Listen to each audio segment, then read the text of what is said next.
Mula sa napakasayang tipaklong na ito, umaawit at tumutugtog ng biyulin, ay naging isang malungkot at gutom na tipaklong. Ano kaya ang nangyari sa kanya? Tunghaya ng isang maikling kwento ng Ang Langgam at ang Tipaklong. Isang maaraw na hapon sa kalagitnaan ng tag-init, abala si Langgam sa pagkokolekta ng mga butil ng palay at mais. Kahit pawisan, matiyaga siyang naglalakad patungo sa kanyang bahay bitbit ang mga butil na inipon. Sa bawat hakbang, iniisip niya ang mga darating na araw ng tag-ulan. Habang naglalakad, biglang narinig ni Langgam ang masayang tunog ng biyulin. Lumingon siya at nakita si Tipaklong na nakaupo sa isang malapad na dahon, tumutugtog ng masayang awitin. Hindi maiwasang mapansin ni Tipaklong ang kanyang kaibigan.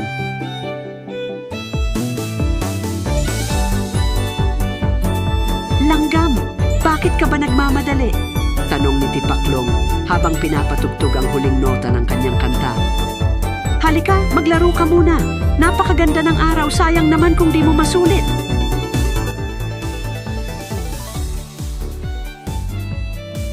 Ngunit umiling si Langgam. "Pasensya na, Tipaklong. Kailangan kong mag-ipon ng pagkain para sa tag-ulan. Kapag dumating ang bagyo at ulan, baka wala tayong makain." Ngumiti si Tipaklong at humagikik. "Tag-ulan? Sobrang tagal pa niyan, Langgam. Halika na, magsaya tayo." Nagpatuloy si Langgam sa kanyang gawain, hindi na alintana ang tawag ni Tipaklong. Samantalang si Tipaklong ay muling nagpatuloy sa paglalaro, tumatalon mula dahon papunta sa isang tangkay ng halaman, walang pakialam sa mga araw na dumarating.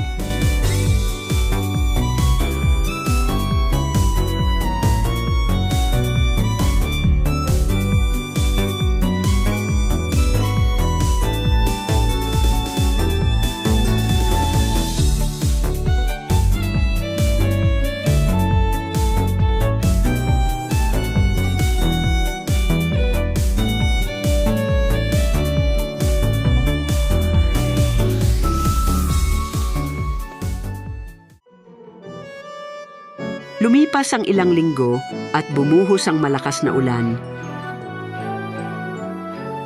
Dumating na ang tag-ulan at natagpuan ni Langgam ang sarili sa loob ng kanyang maliit na tahanan. Komportableng nagpapahinga at masayang kumakain ng mga pagkaing kanyang inipon. Samantala, si Tipaklong ay nanginginig sa lamig.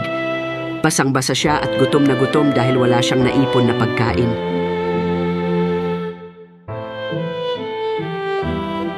Napilitang pumunta si Tipaklong sa bahay ni Langgam, umaasa na matutulungan siya ng kanyang kaibigan.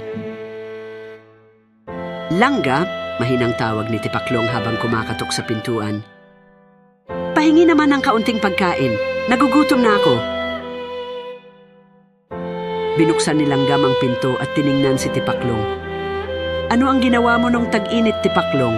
Bakit hindi ka nag-ipon ng pagkain?" Nahiya si Tipaklong at yumuko. "Naglaro ako, tumugtog at nagpakasaya. Hindi ko naisip na darating agad ang tag-ulan." Huminga ng malalim si Langgam at sumagot, "Yan ang napala mo sa pagiging tamad at walang paghahanda, Tipaklong. Ang pagkain ko ay sakto lang para sa akin. Dapat ay matuto kang maging masipag at maghanda sa susunod."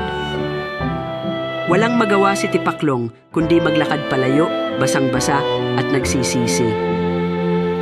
Sa kanyang puso, alam niya na sa susunod na tag-init, hindi na siya magpapabaya. Mangangako siyang magiging masipag tulad ni Langgam upang hindi na muling maghirap kapag dumating ang tag-ulan. Ang kasipagan at paghahanda sa hinaharap ay mahalaga upang maiwasan ang paghihirap sa panahon ng pangangailangan. Hindi habang buhay ay nasa kasaganahan tayo, mga apo.